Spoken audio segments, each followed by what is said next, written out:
everyone, and welcome to this edition of the Private Practice Success Stories podcast and the Private Practice Show. I am so excited to be here tonight. We have an amazing guest named Kathleen Salata. She's going to be talking about how she started her private practice just on the weekends and is now full-time, and how having more flexibility has been really, really important for her and her family. So let me go ahead and bring Kathleen on. Let's see. Here we go. How do,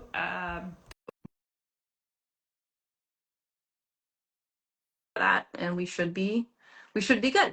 So the thing that, all of our viewers and listeners know about the podcast is that the whole idea of it is to show people that there are a lot of ways to have a private practice. And so what I would love for you to do is actually in the chat right now, tell me, what would an ideal private practice be like for you? Right? Would it be part-time? Would it be full-time, but not working full-time hours? Would it be, something else where you're, maybe doing animal assisted therapy or something like that? Just let me know in the chat, what would you like to have for your private practice? All right, Kathleen, let me see if I can invite you. All right. Look for something that says accept invitation or something like that. I think that might be the right answer. And social mogul Sarah says flexibility is the key. Absolutely, the best flex. I totally agree. Part-time aquatic therapy, says someone else. I also think that is a great idea. Full-time, but not full-time hours. Yes, 1,000%. Okay, let me see. I'm going to send the invite again, Kathleen. Kathleen is trying to join us, but we're trying to figure out how to make this connect. So everyone, keep telling us what do you want your ideal private practice to look like? And Kathleen, if you can't see that, look for something that says request to join. That would be the best option, I think. Let's see. Okay. So let's see. I'm going to invite one more time. Okay. So the cool thing too about private practice, again, is that there's lots of ways to do it, and there's also lots of ways to get started. And so a lot of people think, and like I used to think this too, that you had to like leap or jump into private practice. But the good news is that you don't have to do that. You can kind of dabble with it and like put your little toes in the private practice waters and start on the side before going all in. So that's another really great option. Kathleen, one thing to try is to update Instagram. So if you haven't updated Instagram, it may not have that request button. So get out of Instagram and try to download maybe the new version, and then just come back. I'll keep talking till then. Yes, I do interview OTs, and I would love to interview more OTs. So if you would like to be on the show, come send me a DM, and then we can talk and I can get you on the show. And we can also try to find some episodes that we've done with OTs so that you can hear those. So great question. Thank you, Sarah. So not only, again, can you have your private practice look any number of ways, but you can start it off in a lot of ways. And so for me, for example, I started my private practice on the side of my job. I started one afternoon a week, and I saw one client, which quickly became 2 clients and became 3 clients. And before you knew it, it was really hard to see all of those private clients on the side of my job, after work and on the weekends. And so I started to decrease my hours at my job. And so I had 2 10-hour days, which were brutal. But the other days were half days at the hospital. And then I would see my private clients in the afternoon. And when I had my schedule that way, I was able to really load up on a ton of private clients while still keeping my main job.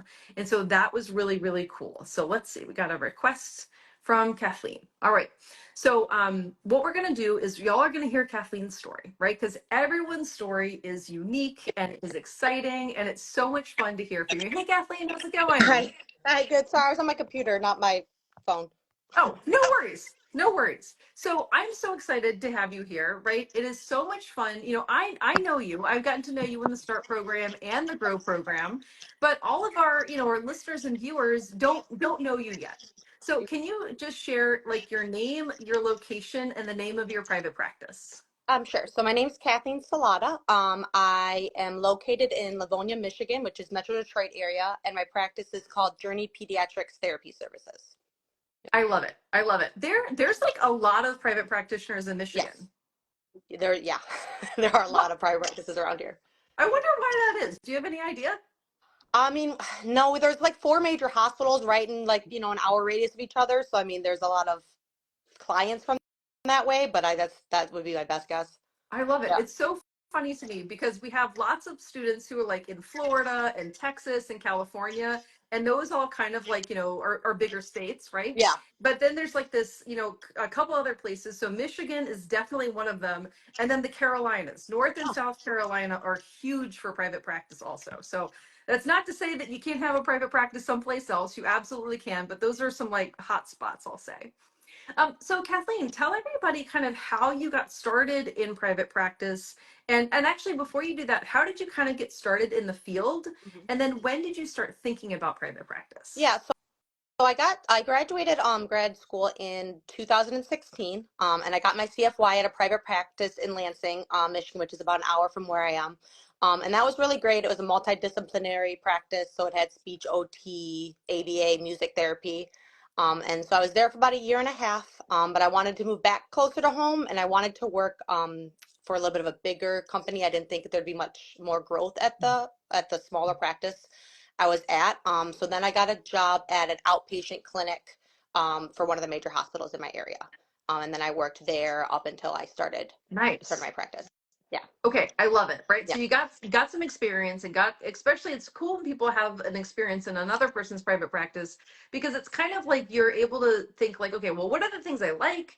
What are the things I don't like? So that when you make your own private practice, you can like make it work for you. Yes. Right. Yes. So at what point did you kind of start thinking about private practice? Was it when you were at that other private practice? No, I mean, I always kind of thought it'd be cool to own one. I didn't actually think, I was like, oh, maybe someday I'll do it.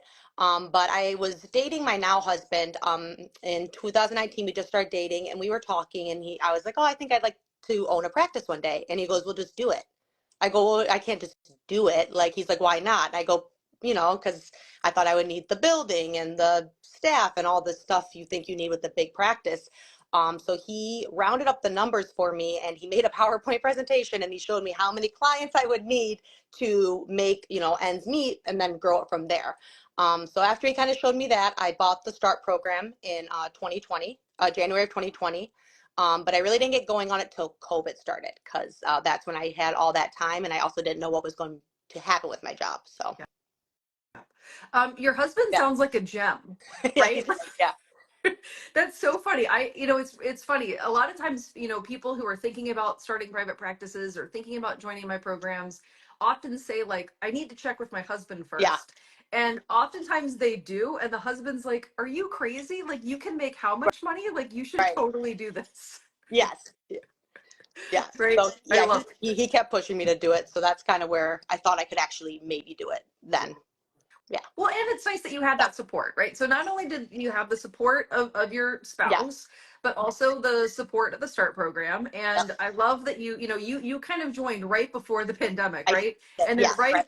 right as the pandemic, was kind of starting and whatnot, we had a ton of people join for just what you said, right? All of the uncertainty and like, all that kind of stuff. And whether it was uncertainty or also like people were laid off, people were Right. furloughed, right? And so, okay, anyway, so now, your husband's convinced you to Yeah. actually move forward with this. You have the program. What happened next? So I kind of like I during COVID, not much was happening, but I got the business side kind of taken care of because I knew nothing about that. So I got, the all the numbers you need and all the tax IDs and the website.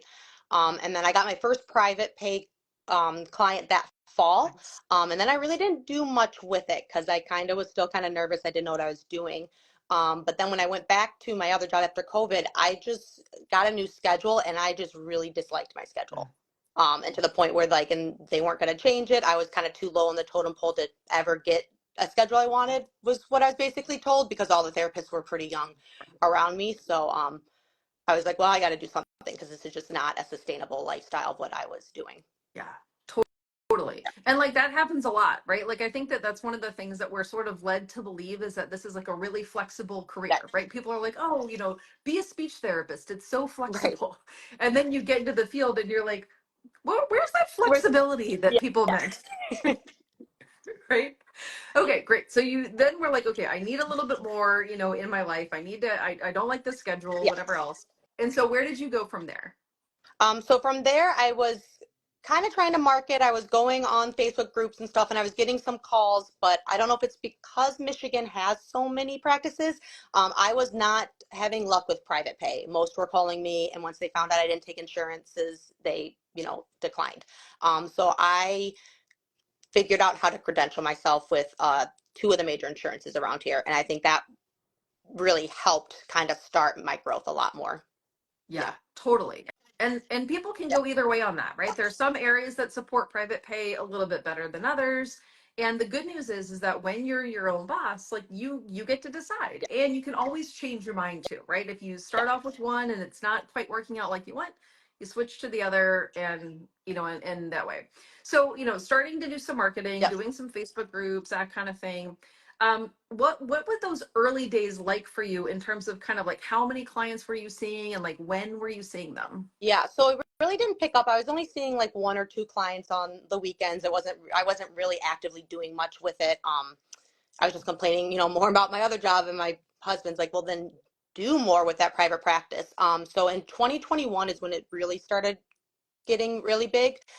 So I ended up sharing a lease. I found a psychologist who was renting out an office space, but I couldn't afford to have and I didn't need it all week. I couldn't afford it by myself. And then there was another therapist starting out who wanted to only have it for half the time. So instead of going to homes, I started with this brick and mortar, and I would see clients from like 8 to 2 on Saturday and Sunday, and then I would see clients after school on Mondays because I didn't work Mondays. And then I went to my other job Tuesday through Friday.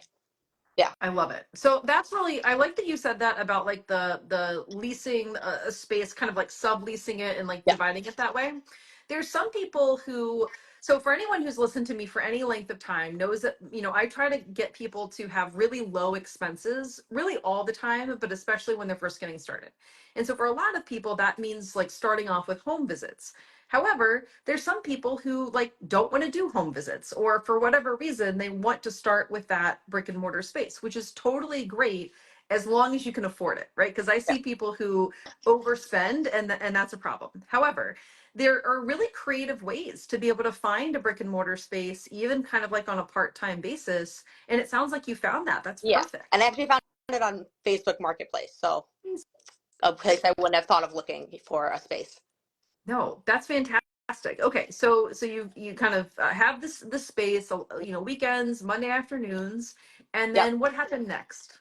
So then, so that was through 20, so about, I kept kind of doing that through all the way through 2022. And then it got to be just not sustainable, working 40 hours a week and then also doing this practice, doing it on the side. So that's when I decided to leave my full-time job in June of 2022. I still stayed on contingent for a while and I gradually reduced my hours. And then last September, um, I'm still technically contingent there. I can pick up hours, but I haven't had any consistent hours since last September. That's awesome. That sounds like a pretty perfect Yeah. scenario. Yeah, it worked out really well because I could still I'm very risk averse, if I guess I used to be. So I guess it kind of helped me slowly take that risk. Yeah, totally. And so, where are most of your clients finding you these days? Google Ads is where most of them on their intake paperwork, they say they find me on Google Ads. So, and I also have a company that does my SEO for me. So I'm between those two things is where I'm getting most of my kids from. Yeah. Okay. So here's what I like about that. And listeners, pay attention. Kathleen is not having to like go, you're not going to doctor's offices, right? You're not like doing a bunch of outreach where like you're going to, I don't know, networking events or like you're not having to, as people say, air quotes, like put yourself out there, right? You're Yes. kind of being shown in front of people who are actively looking for services, right? When people go to Google and they type in, like speech therapist in X area, And if you are coming up in the search engines, either because of Google Ads or because of a well optimized website, like that's awesome for you. And that can be wonderful, especially if anyone's listening to this who considers themselves more of an introvert or who is like a little bit more nervous about getting out there and marketing. Those are really great ways to really have clients come to you without you having to like go to them. Yes, yeah. So yeah, so that's kind of how I got most of my clients that way. Yeah. So yeah, so then so I quit in June of 2022, and then I moved into my own office. And then in January 2023, I moved into a bigger office in the same building. So right now I have 3 office spaces and a waiting room. So Amazing. Okay, I love that. And because I'm yeah. sure that people are wondering too, what kind of clients do you see? So I see kids anywhere from toddler to 18-year olds. Most of my clients right now are kids with autism, nonverbal, working with AAC. I'm more of a general practice. Can see I'm not niche yet, but I would like to eventually hire and I would like to focus more on AAC. That's kind of where I like to practice. Yeah. Well, and I love that progression too, right? Because you kind of start off working with anybody who you feel comfortable and confident to work with, right? You're Yes. like, I'll see anybody because you need to kind of like fill your caseload and start Yep. earning some money and get some experience, right? And then as time goes on, once you have that like that amount of clients, and now you're like, okay, now I'm kind of comfortable.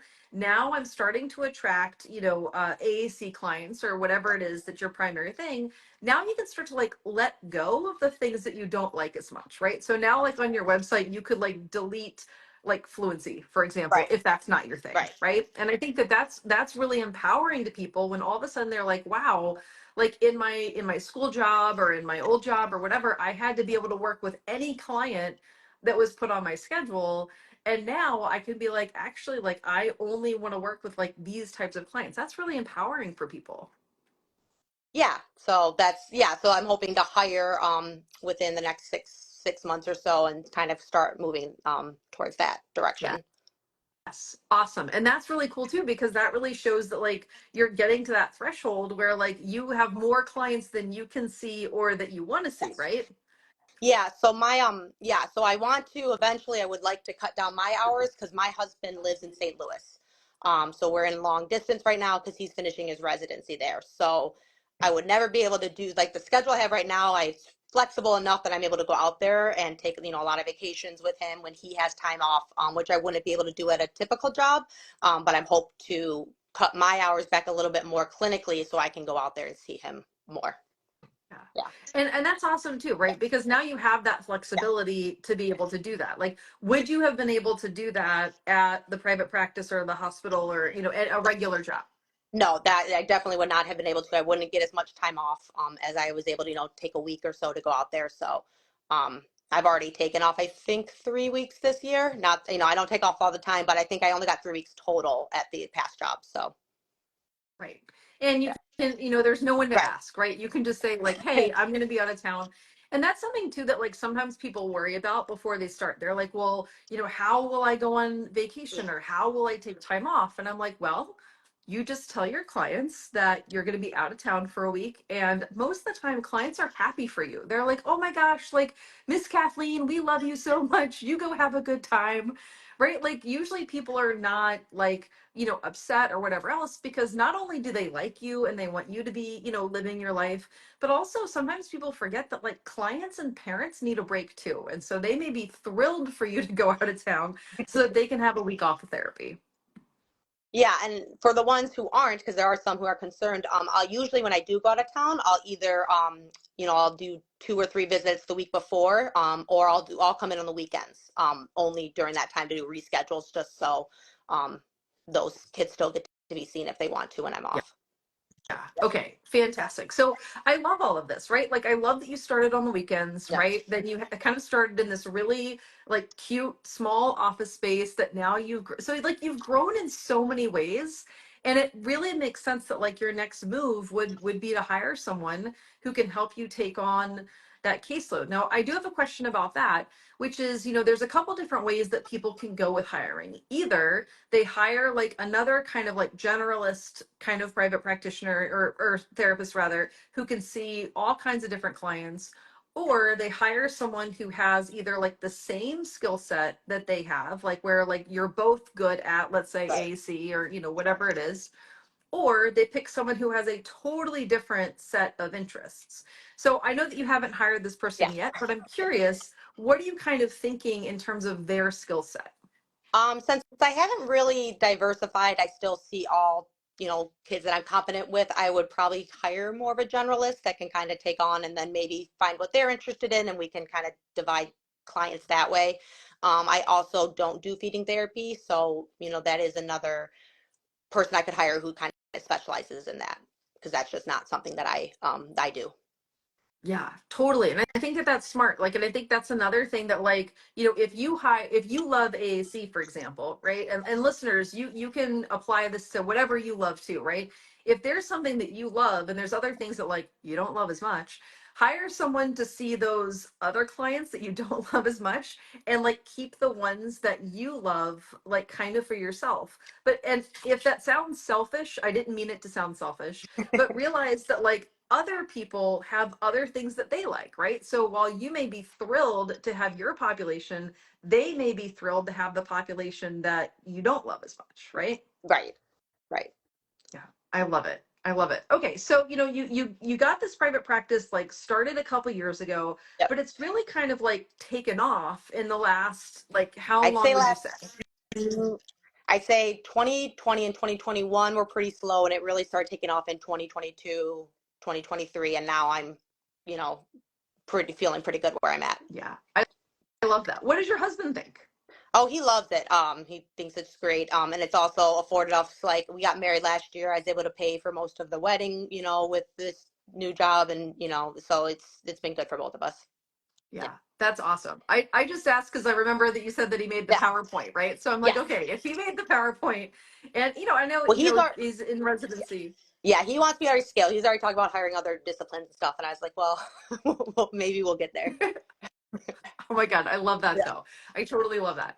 So, for someone who maybe is watching this or Mhm. listening to this and is like, you know what, I too have been thinking about private practice for a while, but I'm just not sure. What advice would you have for them? I wish I would have actually started sooner. I think I waited too long during those early years because I was really afraid and I was kind of worried like the clients wouldn't come in. But if you put the work in, like they'll start coming. Don't like if you want to take insurance, like I know a lot of people, if they can, they'll hire someone to credential, but I think it was actually really helpful that I credentialed myself because now I kind of get all the ins and out of the insurance company. So I would say just kind of keep going. You can build really slow like I did. So I'm 4 years in and I'm now just starting to, hire someone else and kind of getting to the cap of how many kids I want to take.